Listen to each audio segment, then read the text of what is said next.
If Sakshi had known what that message would lead to, she might have hesitated before saying yes.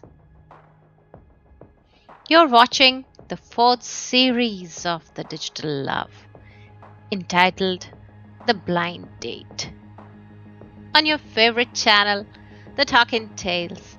Don't forget to subscribe, like, and share. The office work was all finished. Sakshi felt a little tired due to the stress of work and something unknown as well. She finally checked her phone for any messages from Vikrant. And there it was, a message which gave the venue of their meeting he was looking forward to. Meet me at La Serene tonight, 8 p.m. sharp. I'll be waiting for you there. She thought to ring him and inform him that she would reach there on time, so she called him. That's a five-star hotel.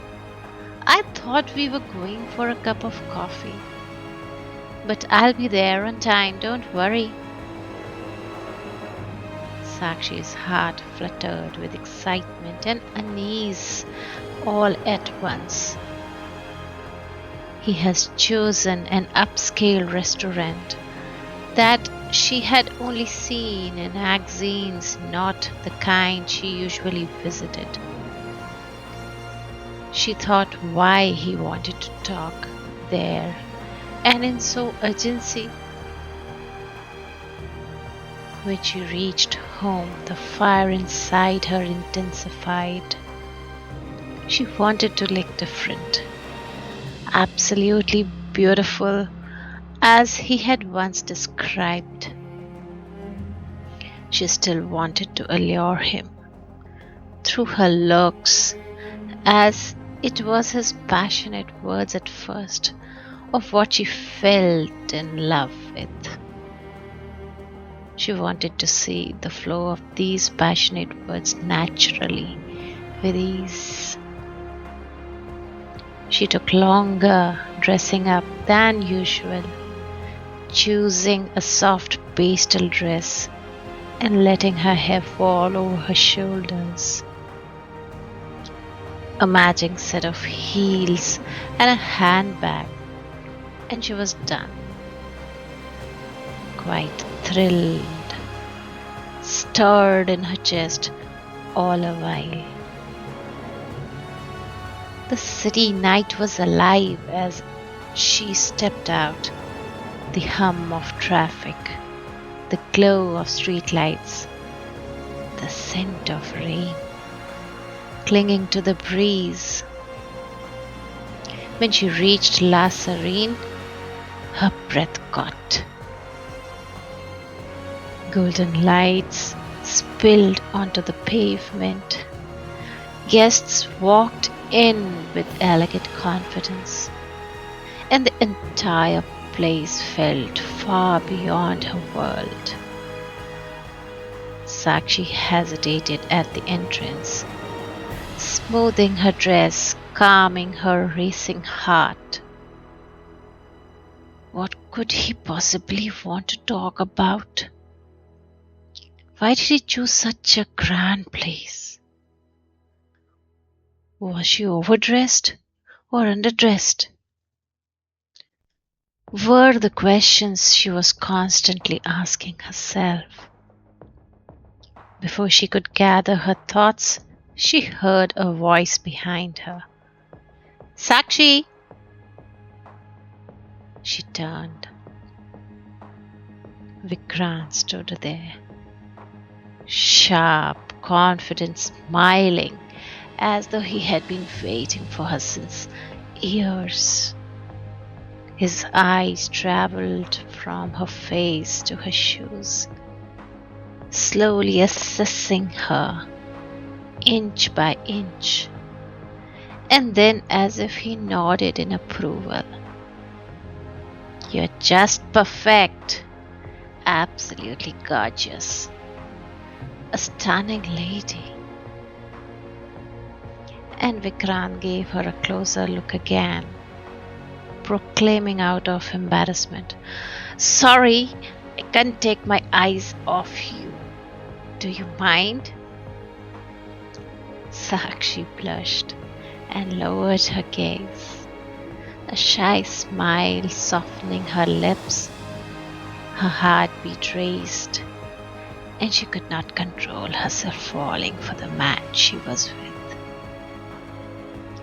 Vikrant innocently clutched her hand, and it was as if a strong lightning that happened inside her fragile heart, followed by tremors in her tummy. At that moment, she felt flattered, as if she got the love of her life, and she was the chosen one. Vikrant took her inside, followed all gentlemen's manners to make her comfortable on the table he had booked for them. He, with his utmost care, pulled the chair for the lady, poured her water, brushed her hair strands behind her ear, and graced his presence. Sakshi felt like a queen, so happy that she cherished every moment with delight and with hesitation. "Now let's order something," said Vikrant. "And since I know what your favorite food dishes are, I'll order for you. I will treat you like a queen. Do you mind?" Sakshi nodded in silence, and Vikrant placed the order. Throughout the dinner, he kept his tone gentle, but the conversation was carefully steered by him alone. "You know, I've been thinking about you all day," he said, watching her closely again. "The way you smile, the way you talk, it does something to me. But you didn't think of messaging me first. That hurts a little." Her head snapped up, alarmed. "No, Vikrant, I didn't think about you many times." Vikrant extended his support on trust and requested a promise that she won't make him feel unimportant again, to which Sakshi affirmed. It sounded like vulnerability, but felt like a knot tightening around her. Sakshi nodded quickly, wanting to soothe him. Vikrant held her hand and began to brush his thumb over her knuckles. Then, without warning, he straightened, his eyes turning serious. "Sakshi," he said quietly, "I need to ask you something important." He held her hand tighter, too tight, and looked directly into her eyes. "We know enough about each other. I know how you make me feel. I know how you look at me. And I know you don't want to lose me." Sakshi was blankly staring and listening to him. "You said you cared. You said I mattered to you. So prove it. Say yes and be mine." Sakshi was confused. She could not understand how their light conversation had suddenly twisted into something she had never imagined. Why did it feel rushed? Why this strange pressure setting over her chest, as if she was being pushed toward a choice she wasn't ready to make. Be mine, say yes, she uttered. Vikrant, what are we heading to? Without warning, he dropped the bomb. Let's get married, he said, calmly, almost casually, as if asking for a glass of water. Let's get married. For a moment, the world around her simply froze. The clinking of cutlery, the hum of conversations, even her own breath, everything halted. Her lips parted, but no words emerged. Only a silent shock sat in her throat, heavy and unmoving. Vikrant, we barely know each other. I just need time. Time? He whispered. You need time to decide if you want to marry me. After everything I've shared, after everything I've felt. She panicked, reaching for his hand. No, it's not like that. And then he played his finest card, an emotional threat wrapped in softness. Don't push me away, he murmured. I don't think I can handle that kind of rejection. Not from you.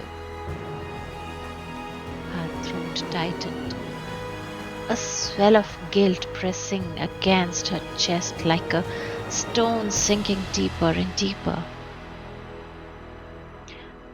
I don't want to hurt you, she whispered.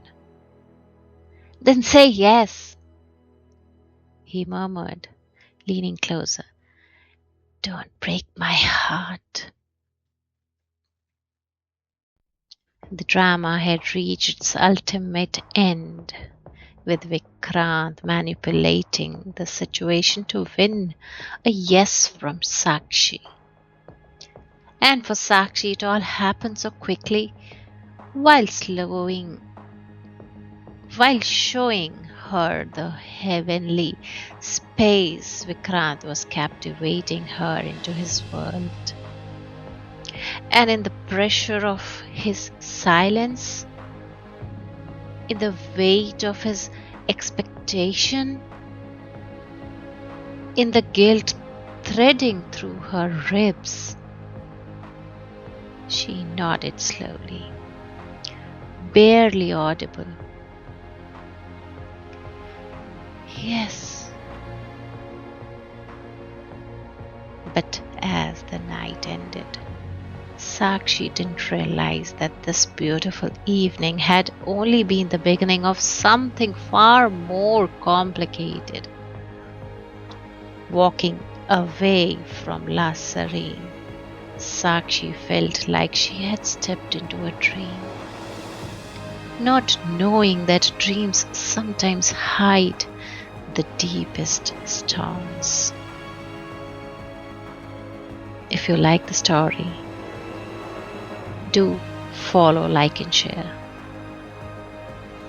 Thank you.